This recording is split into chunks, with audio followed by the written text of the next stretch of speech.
Le numérique, un enjeu pour la jeunesse, c'était tout l'objet de la journée de l'ADIGE, l'association des infos jeunesse du 93. Sujet éminemment important puisque c'est les nouvelles générations qui sont concernées et qui feront société demain. Et donc les besoins, les attentes de ces nouvelles générations vis-à-vis d'un monde qui bouge, d'un monde qui est de plus en plus digitalisé, est un sujet d'important pour trouver un travail, pour participer à la vie démocratique et surtout répondre à travers des lieux dédiés aux besoins des jeunes dans les communes.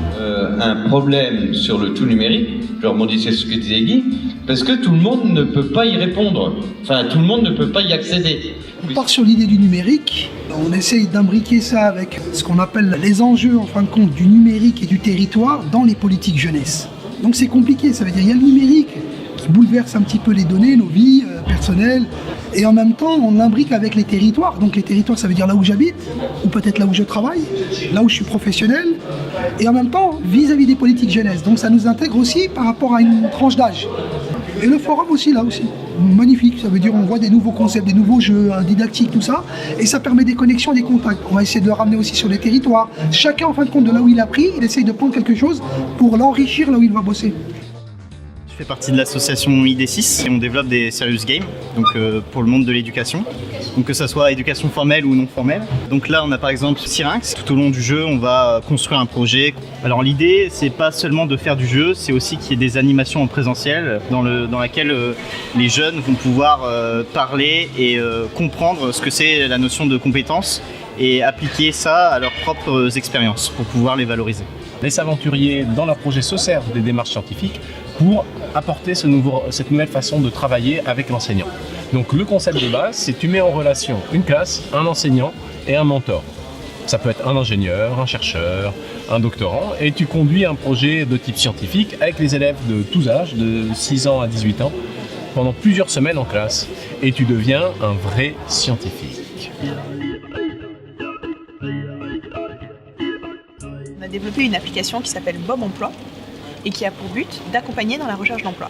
L'outil, c'est un outil collaboratif et donc nous, en fait, on a déjà travaillé par exemple avec la pige de Villepinte, mais on a envie de voir ce qu'on peut faire avec les autres piges, soit d'aller les rencontrer sur le terrain, d'avoir leur avis sur nos conseils et d'aller, grâce à eux, à la rencontre des jeunes aussi. Nous présentons aujourd'hui une invention qui s'appelle la table Mashup ou la Mashup Table. Le principe, c'est de travailler avec des cartes comme celle-ci. Je prends une carte et quand je la pose sur la table, instantanément sur mon écran, j'ai une vidéo qui s'affiche. Et à partir de là, je peux commencer à travailler la notion du montage. Nous, ce qu'on va enseigner, c'est comment je peux manipuler les images. Et donc, si je peux imposer un sens aux images, si je peux les manipuler, c'est que les images aussi peuvent me manipuler et m'imposer quelque chose. Et donc, quand on a réussi à transmettre ça, on a déjà réussi à transmettre beaucoup. Farière, c'est une boîte qui crée des ressources numériques éducatives. Ça l'a amené à créer de nombreuses ressources. Nos publics naturels, ce sont les enseignants et les animateurs. Et là, donc, on était curieux de venir voir aussi un peu le monde que représente la DIGE, voir quelles réponses on pouvait leur apporter. Je me souhaite donc un séminaire aussi riche d'échanges, d'expériences et du diagnostic que fut le premier. On pose un postulat, donc une question, et on s'aperçoit que c'est très enrichissant en fonction des personnes, quoi. De là où ils sont et de là où ils regardent le monde et en même temps leur interrogation.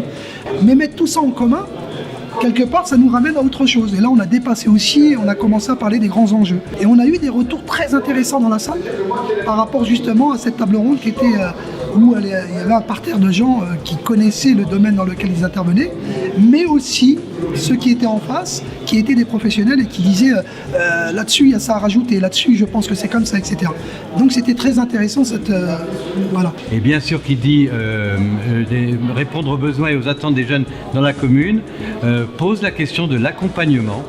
Et c'était aussi le deuxième axe de cette journée, l'accompagnement par des professionnels de la jeunesse dans les communes, sur les territoires, dans les départements, des professionnels formés, à l'écoute, qui sont en capacité de répondre et d'accompagner pédagogiquement les jeunes dans leur démarche de sens. Et donc on a ces jeunes qui viennent pour des espaces peuvent occuper, discuter en groupe, faire des exposés, préparer des exposés, préparer des examens, et puis avoir du wifi, et puis vous voyez, c'est des choses qui évoluent et qui montrent l'importance, si vous voulez, du fait d'avoir des lieux dédiés sur les questions numériques dans les espaces publics.